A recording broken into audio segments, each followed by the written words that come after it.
Alright, let's get started. I apologize again for this format here. It's not ideal, but unfortunately when I put it into present mode, the screen just goes black, so I apologize. Okay, welcome everyone to what I'm calling our Gray Faction mini conference. We're going to have a handful of presentations um, over the next couple days, as well as some other events later on this month. So I hope you all stick around for those as well. Um, so I wanted to kind of start off with a presentation on Gray Faction, what we do and what we don't do, clear up some misconceptions around our work, and to talk about the way that we fight against the ongoing Satanic Panic. Um, so the problem that we're combating is that some mental health professionals are propagating dangerous conspiracy theories, unfortunately. These conspiracy theories are spread in several ways, and we really should put a stop to them. Um, it's one thing for random people to hold bizarre beliefs, but when it pertains directly to their profession, and when it has documented cases of causing harm, that's when we need to be alarmed and take action to stop it. So most of these therapists that we're concerned with subscribe to a kind of an umbrella conspiracy theory. There's different variants of it, but there's definitely some common themes. It can basically be summarized as the idea that there is an international network of abusers inflicting extreme ritualistic trauma upon innocents. And one of the core functions of the ritual in ritual abuse is that it's too bizarre to believe, so victims are often not believed, or that it's too traumatic to remember, so people forget about it, and it has to be recovered with the aid of a therapist later on. And of course, these are dangerous beliefs. We don't subscribe to them, and we actively fight against them.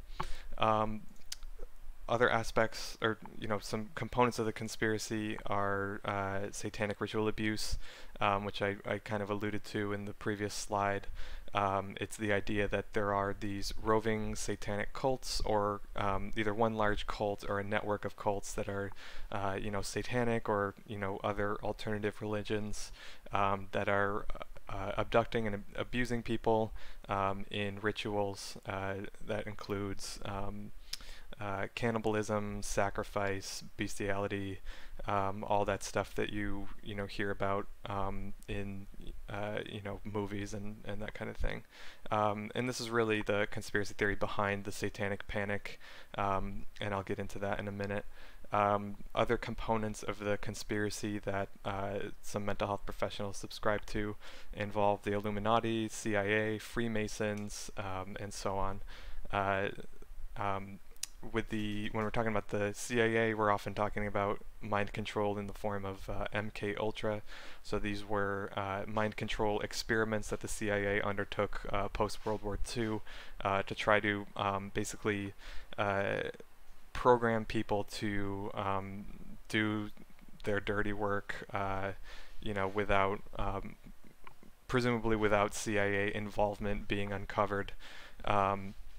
And so the idea is mind control can create a Manchurian candidate, and the common current iteration of this is that inflicting trauma and severe abuse is a form of mind control as well, as a means of creating a Manchurian candidate. These often have some anti-Semitic elements, which I'll get into later on. So the Satanic Panic, as I mentioned, roughly 1980 to the mid-1990s, there was widespread belief in ubiquitous abusive satanic cults that were, infiltrating every institution in our society, from law enforcement to daycares to our schools, all of that good stuff. So it was thought that that satanic cult members were undercover everywhere in society. They were in every neighborhood, abusing children and managing to leave no trace of their crimes.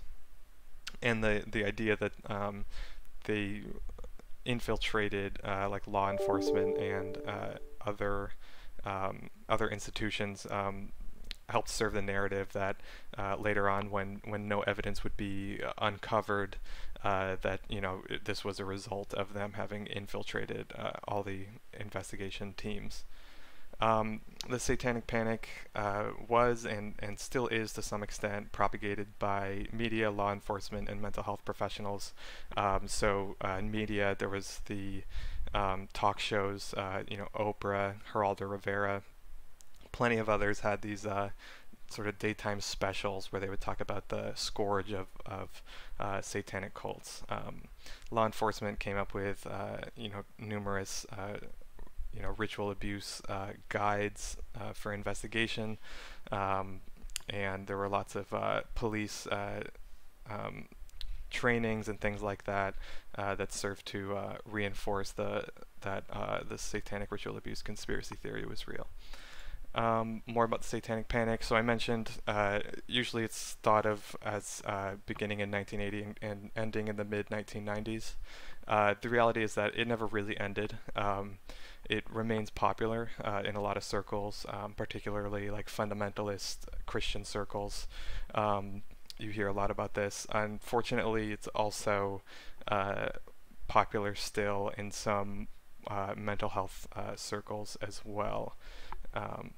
And partly that is because some of these mental health professionals subscribe to fundamental Christian religion, but not in all cases. There are lots of sort of secular mental health professionals who also believe and promote the Satanic Panic. So one primary way that mental health practitioners propagate the Satanic Panic is through recovered memory therapy. So as I mentioned, one core aspect of this is that these cults are abusing people so severely and so bizarrely that they can't remember what happened to them. And so, people will have, normal symptoms of mental illness, anxiety, depression, things that almost everybody experiences at some point in their life.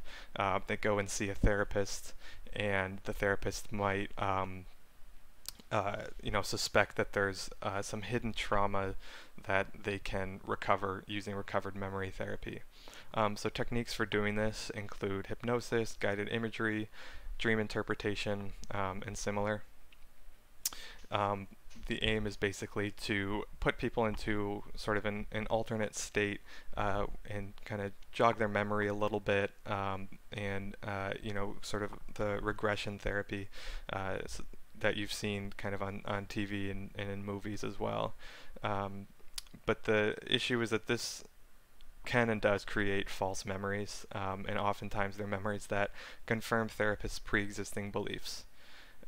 So we use the term conspiracy therapist to describe a therapist that believes the conspiracy and uses recovered memory therapy because it's very likely that they are instilling in their patients and clients false memories that serve to support their pre-existing conspiracy theories held by the therapist. There's some major players here. There are lots of individual therapists that hold these beliefs, unfortunately, but there are some organizations that kind of serve as the central hubs of where the stuff is propagated. The major one is the International Society for the Study of Trauma and Dissociation. This organization was founded in, I believe, 1984 under a slightly different name, International Society for Multiple Personality and Dissociation, I think it was at the time. They changed their name a couple times. And they remain the largest propagators of satanic panic hysteria. Yeah, they were founded in 1984, kind of at the height of some of the Satanic Panic stuff. And if you look at who their co-founders are, about half of them, in one way or another, have a relationship to promoting Satanic Panic related conspiracy theories. And they have a special interest group called the Ritual Abuse Mind Control Special Interest Group, that even today you can go to presentations as we have and take a look and listen to them talk about Illuminati mind control, satanic ritual abuse, all that stuff. It's kind of like a time capsule, or a time machine rather. You go to an ISSTD conference and suddenly it's 1984 again. Another group is Survivorship. They're smaller, but a little bit more unhinged, I guess. So they say they're for survivors of ritual abuse, mind control, and torture, and pro-survivors, which is a sentence that makes no sense. But anyway, they have a conference every year. They have sort of a clinicians conference and a conference that's meant for people who identify as survivors of ritual abuse and mind control. And they post these conferences on YouTube, and you can listen to licensed professionals talking about this stuff as if it's completely true. They'll take the stories that are told by their patients, either after recovered memory therapy, or a patient that came to them because of the therapist's special interests or whatever. And the therapist will then turn around and in conferences and other venues, they'll talk about these things as fact. So that's kind of a way that some of this stuff gets into the academic literature and elsewhere, which makes it seem more legitimate. I'm going to talk more about that in a second. Another organization is SMART, and this is run by the same person that runs Survivorship. It's a licensed mental health counselor in Massachusetts by the name of Neil Brick. He claims to believe that he was a brainwashed Illuminati super soldier who was trained to rape and kill people without feeling. He was investigated by his licensing board after someone filed a complaint, and nothing really came of it. And he still continues today to promote this stuff. And if you go to a SMART conference, like Lucian has, you can find things like literal tinfoil hats for sale at these conferences. So conspiracy laundering. So this is one.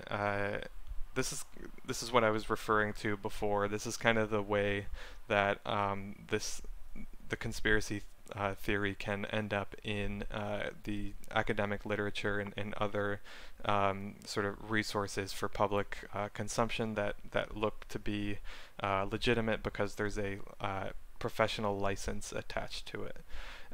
So the therapist will implant a victimization narrative. This could be completely unintentional, but it occurs through suggestion. And as we know, people are extremely suggestible when they're under hypnosis and when they're going through these different recovered memory therapies. So a therapist with a pre-existing belief in conspiracy theories, will be likely to implant this idea in a patient's mind. Again, it may be completely unintentional, and it may be collaborative in a way. The client or patient then subscribes to the narrative. A lot of times we hear that these patients or clients didn't believe at first what their therapist was telling them happened to them, which presumably was as a result of what they said while under hypnosis or during these other recovered memory therapies. But sometimes they come around and say, actually, I think this did happen to me. And sometimes it becomes a core part of their identity that they were victimized in this way. this can and often does result in a mental health crisis. You might imagine going into a therapist's office. You had a normal childhood, but maybe you're going through some depression or anxiety or something like that, maybe due to, you know, normal life circumstances or setbacks. You know, almost probably everybody could, you know, certainly benefit from therapy at some point, and all of us probably need it at some point in our lives. Imagine going to a therapist and thinking you just have, you know, a little bit of anxiety and, you know, maybe some therapy would help, but then you're told that actually your childhood was completely different than what you remember, that you were a victim of a satanic cult, that you were abused in ways that you can't even imagine. That is completely life-changing and can be and often is life-destroying. So then the therapist can report the narrative in conferences, books, journal articles, podcasts, blog posts, wherever. And it sometimes along the way it kind of loses the, you know, according to my patients, or, you know, my patients tell me so and so. Sometimes that sort of qualification is lost in the process, and I will get into an example of that later on towards the end. So this is the way that the conspiracy theory can look like science. It can be added to the academic literature, and it becomes a phenomenon that people think is legitimate because it's in the literature and the people saying it have licenses. So in a way it's state sanctioned. So now I'm going to add a meme because it's 2020 and you have to do that. Although I think this meme might be like a year outdated now, the handshake one, but I still like it anyway. So basically, conspiracy theories make strange bedfellows. Most of these conspiracy therapists are, you know, probably Democrats, from what I can tell. But, you know, this belief that a massive transgenerational satanic cult is controlling world events, engaging in systematic ritualistic abuse, leaving no trace of their crimes, this unites some people across the political aisle, so to speak. And that includes people in like groups like QAnon and even modern neo-Nazis. In fact, if you you know, replace the, you know, massive transgenerational satanic cult part with Jews, you basically get the sort of alt-right rhetoric that we frequently see online now.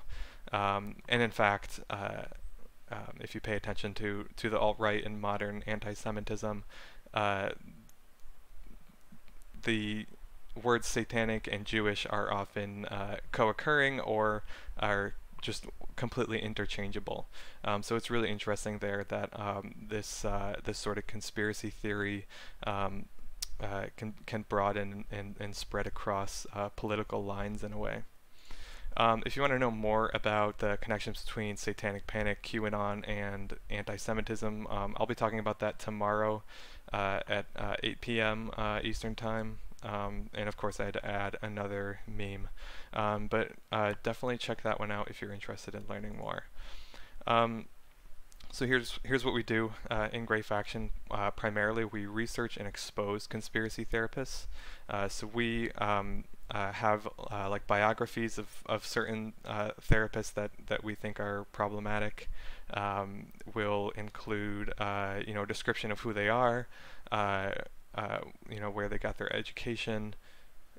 We'll include some quotes from them, and we'll kind of go through and highlight as much as we can any bizarre things that they've said, any endorsement of Satanic Panic type conspiracy theories, anything like that. And we'll also, you know, hope to inform family members of patients of conspiracy therapists, and this happens all the time. Actually, people will contact us and say, you know, either, you know, my therapist is on your website, or, you know, my therapist gave me a book written by someone on your website, and that tells them a lot sometimes about who their therapist is and what they believe. And a lot of times, yeah, family members will contact us, hoping to get some kind of help or more information or whatever. Another thing we do is we file complaints with licensing boards and continuing education institutions. So basically, we'll learn about a psychologist or somebody that is promoting satanic ritual abuse, conspiracy theories, and they'll talk about, maybe they'll say, they've diagnosed many of their patients with, having been suffered from satanic ritual abuse, that sort of thing. We'll file a complaint with their licensing board saying that we think this person is probably engaging in malpractice and harming their patients and is a danger to the public. And we'll hope that licensing boards do something. Oftentimes they don't, unfortunately, but sometimes they do, and we get some victories that way, and I'll talk more about that in a moment. Continuing education credits. So every couple of years, if you're a licensed professional, as a condition of renewing your license, you usually have to complete some number of hours of continuing education. This is just a way of showing that you're staying up to date with what's going on in your field. So if you're a doctor that got your license in 1970, a lot's changed since then. So they want to make sure that you're keeping up to date with what's happening with all the new developments, the scientific progress, all that stuff, so that you're not engaging in bad practices still that are outdated. In the context of satanic ritual abuse, unfortunately, some conferences have continuing education approved courses where you can hear about all this stuff about satanic ritual abuse, Illuminati mind control, all of that stuff.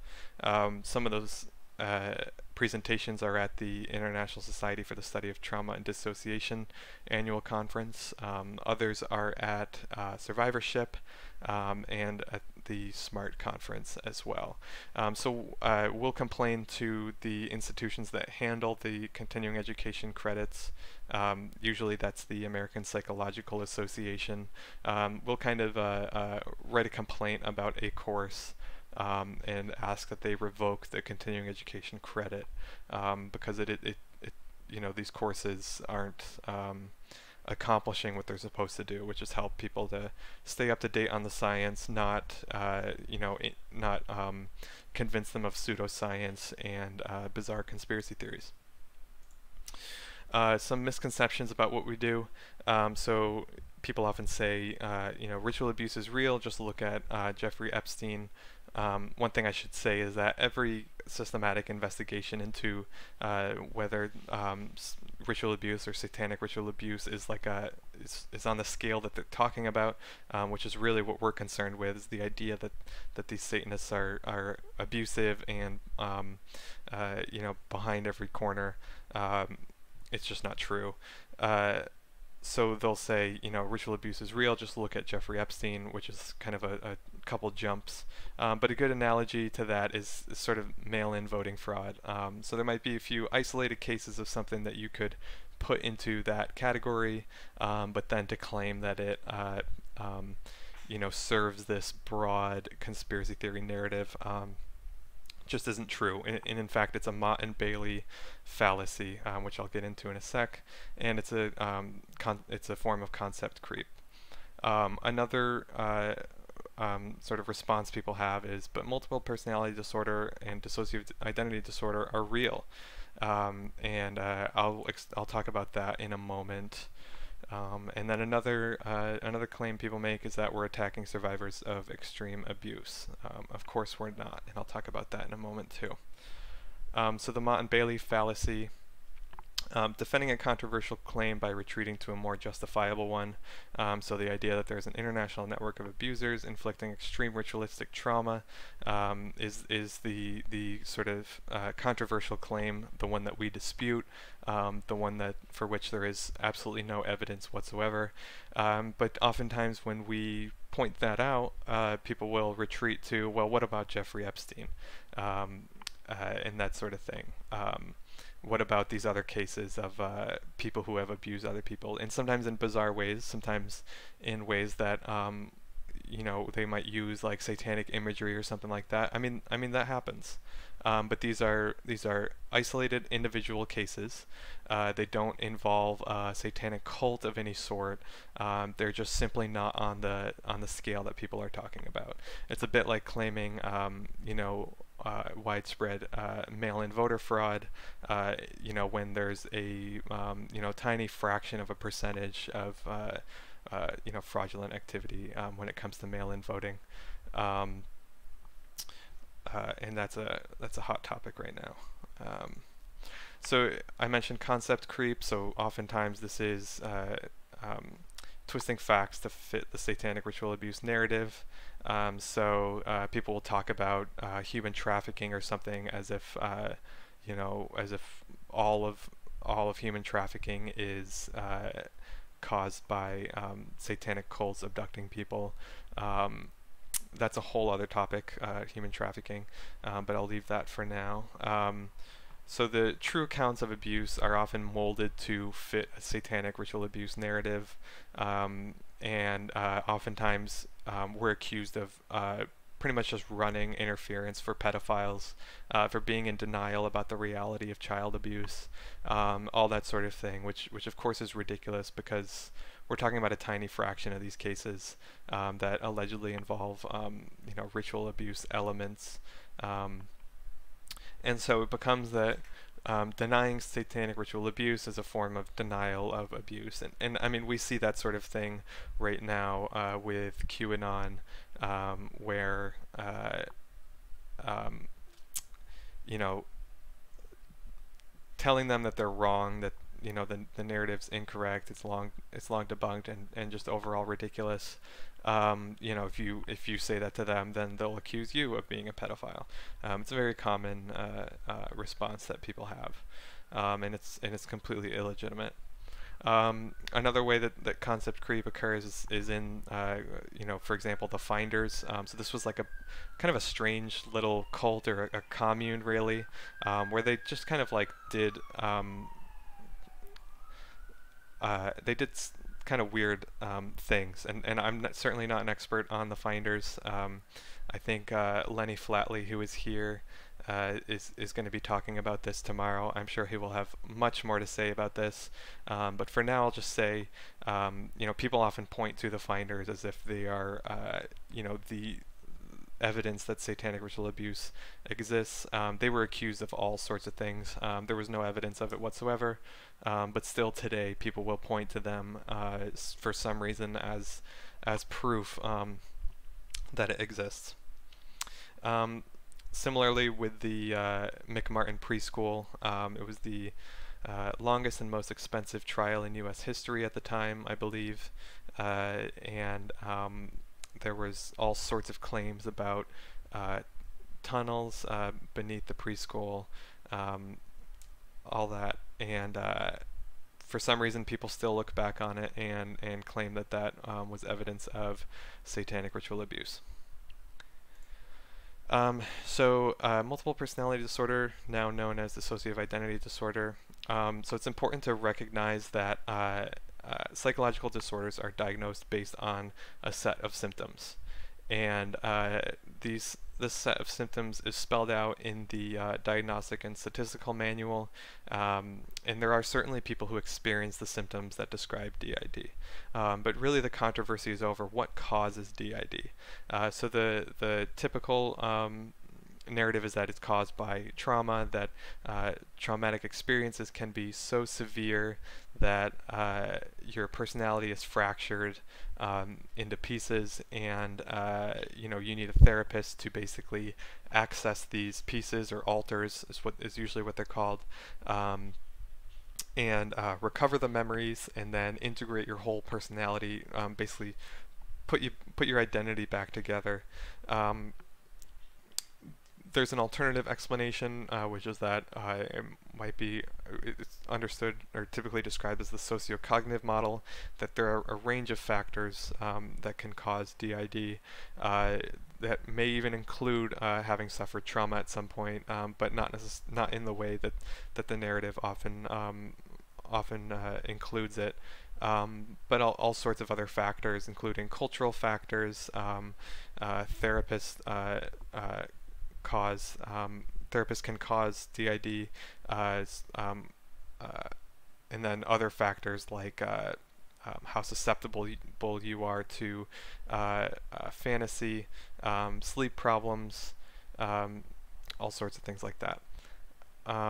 So we don't claim that dissociative identity disorder is fake or anything like that.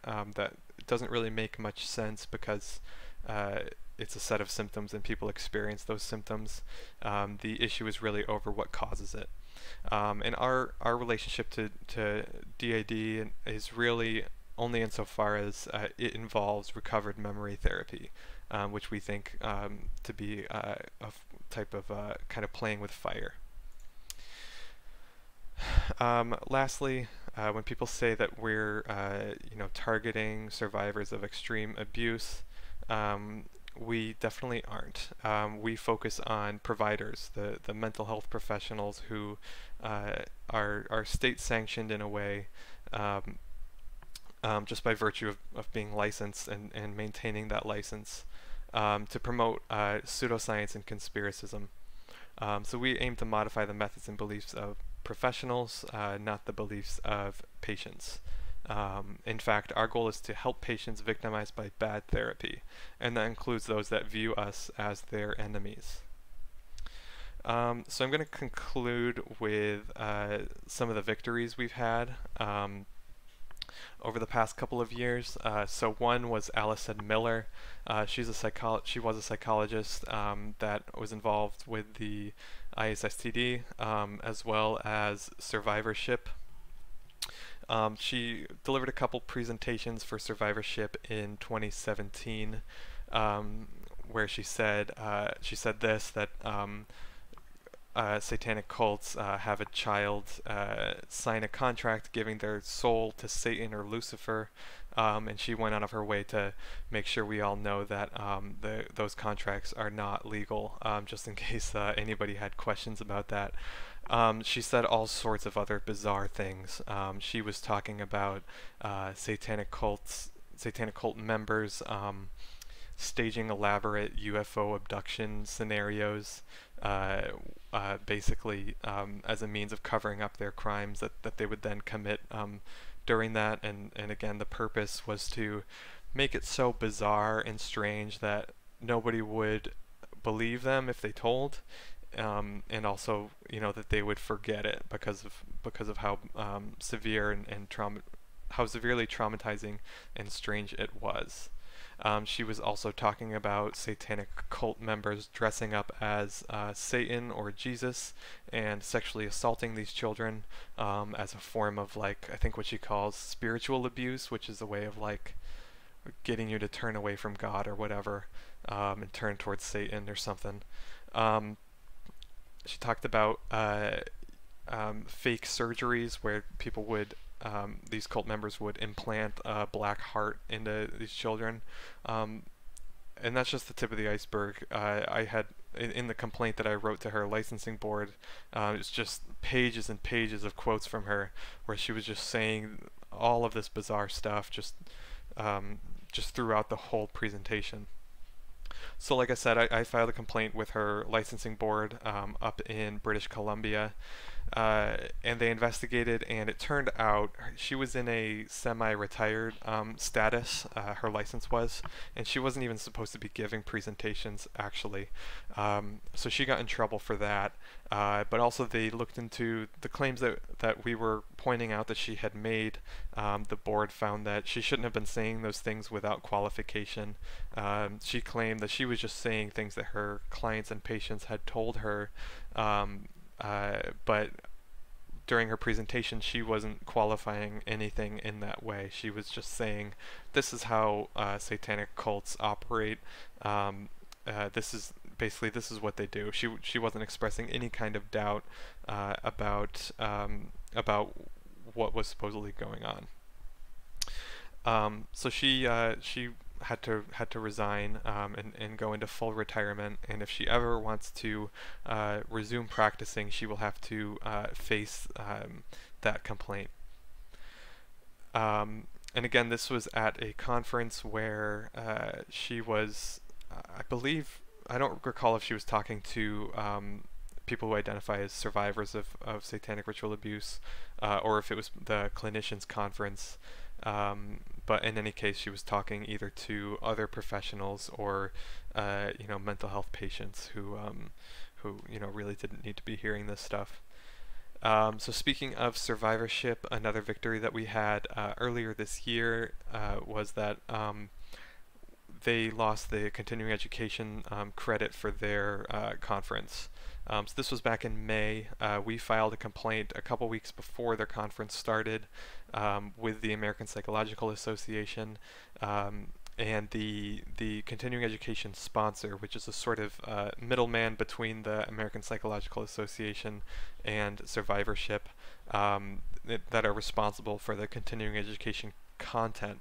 They basically ended up dropping the survivorship conference. They said, for whatever reason, perhaps due to the nature of our complaint, that they weren't going to approve the continuing education credits for the conference this year, and that, I think it's hard to overstate how significant that is.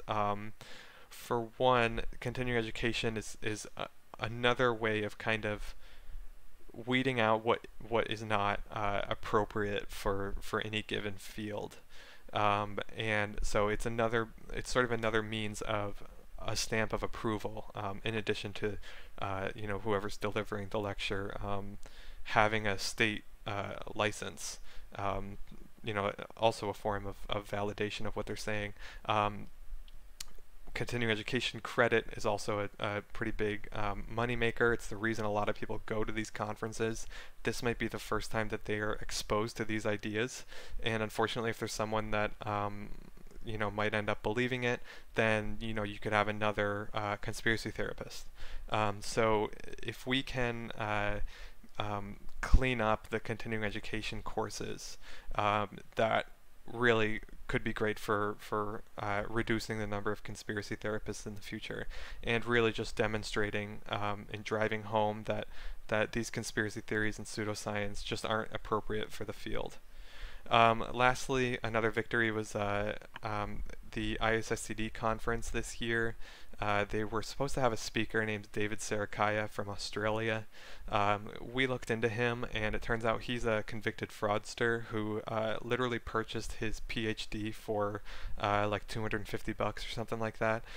If you Google his name, his name David Sarakaya, but he also goes by David Kaye. If you Google one or both of those names, all sorts of stuff will come up about what he's done, and it's a long laundry list. So we exposed the fact that he was basically a fraud, and contacted the American Psychological Association, let the ISSTD know. We're always happy to do the sort of vetting process for the ISSTD, because they oftentimes don't do it themselves. And then they canceled his conference, or his presentation at least, and then we contacted the Australian Health Commission, and they investigated his complaint, or our complaint rather, about him. So lastly, if you want to get involved, you can visit greyfaction.org. That's our website. We have tons of materials up there. You can donate to us, and you can join the official forum on Facebook. You can also follow our account on Twitter. I'm going to take some questions, I guess. I got to kind of like finagle the volume here. So I'm going to mute myself really quick, and then if somebody wants to ask a question either in the chat or on webcam, go for it.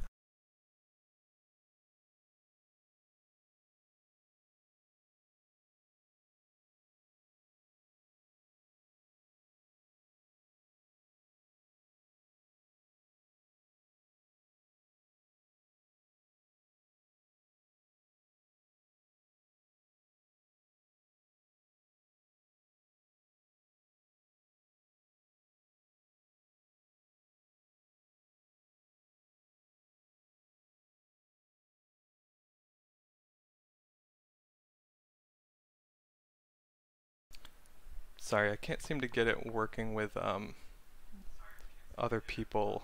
Sorry. Sorry, getting some feedback here. Sorry, I can't seem to get it working with other webcams. So I'll have to stick to the text chat if people want to ask questions that way. So I see one here. Can I assume QAnon has dug all this back up and this is floating around their world again? A lot of it, yeah. I've seen a lot of sort of resurgence of the McMartin stuff, of the Finder stuff. All of that is being kind of rehashed in a certain way, kind of recontextualized. When we're, QAnon is about supposedly like the Democratic elite and the Hollywood elite are basically this large satanic cult that are extracting adrenochrome from tortured kids. So there's some new elements of it. Certainly, a lot of the targets are different people, like Democratic politicians, Hollywood elite, although that's kind of been around for a while. So yeah, all this stuff is floating around again. All the same Satanic Panic era tropes that unfortunately were never really forcefully debunked in the way that they should have been. Is there any way to prevent this in the future besides what you are already doing? That's tough to say. I mean, we really need a reform in these institutions like licensing boards. Sometimes we've seen some take these things very, very seriously. Other times it seems like they're doing whatever they can to ignore the problem and protect their own professionals, because oftentimes these licensing boards are just run by the same professionals. So there's kind of that camaraderie between the investigators and the licensees that are being investigated, unfortunately. So I think we need more transparency in licensing boards, more, I guess, more bold action from licensing boards. Other than that, we would the biggest thing might be like legislation that requires evidence-based practices in therapy and that sort of thing. But we are, I believe, the only remaining international organization dedicated to fighting the Satanic Panic.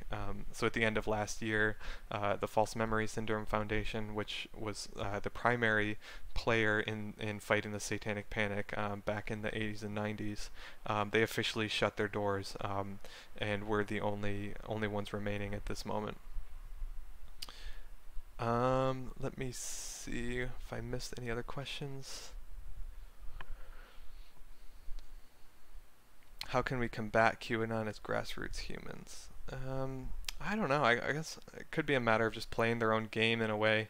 Getting in their groups and causing some havoc, causing them to turn on each other. Could be useful. Other than that, I don't really know.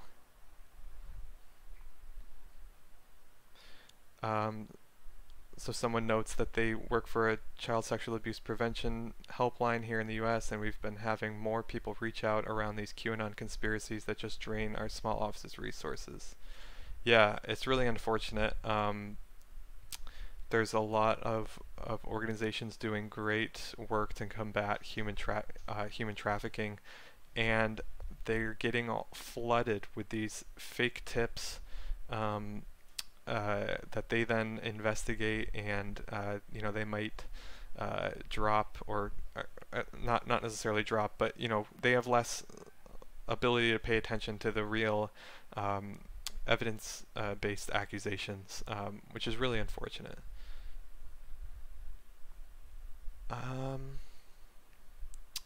Okay. Any other questions?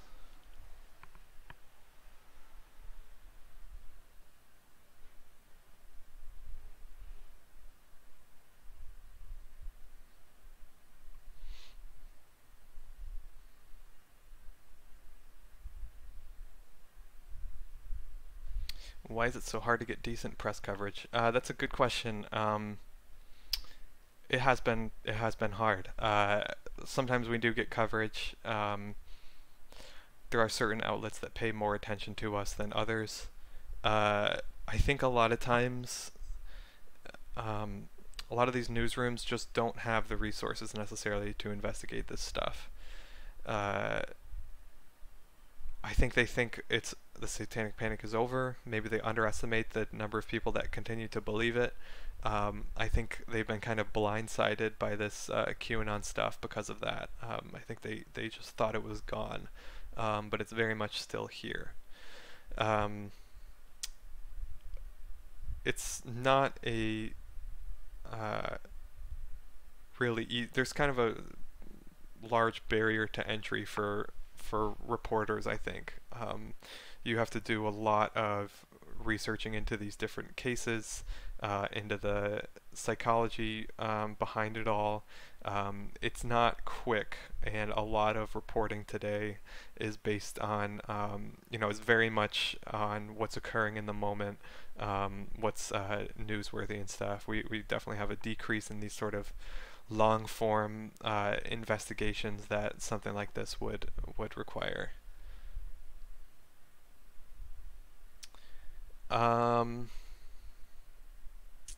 If you could banish one Satanic Panic pushing mental health professional, who would it be? That is hard to pick. It might be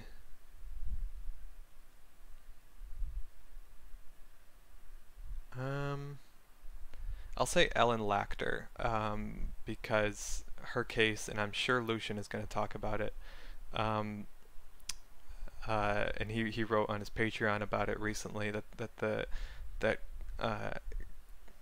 murder case is being reopened, but she isn't necessarily responsible for murder, but she could have prevented Gigi Jordan from murdering her son, we believe, and she didn't. Gigi Jordan came to her spewing all these conspiracy theories about her son being victimized by a satanic cult that the boy's father was involved with, and instead of disabusing the mother of these delusions, Ellen Lachter provided her with a brochure where she could find more information. There was a pretty significant period of time, I think, between that and the actual the murder, but I think Ellen Lachter could have stopped it, and I know with almost certainty that Ellen Lachter is continuing to do this sort of thing.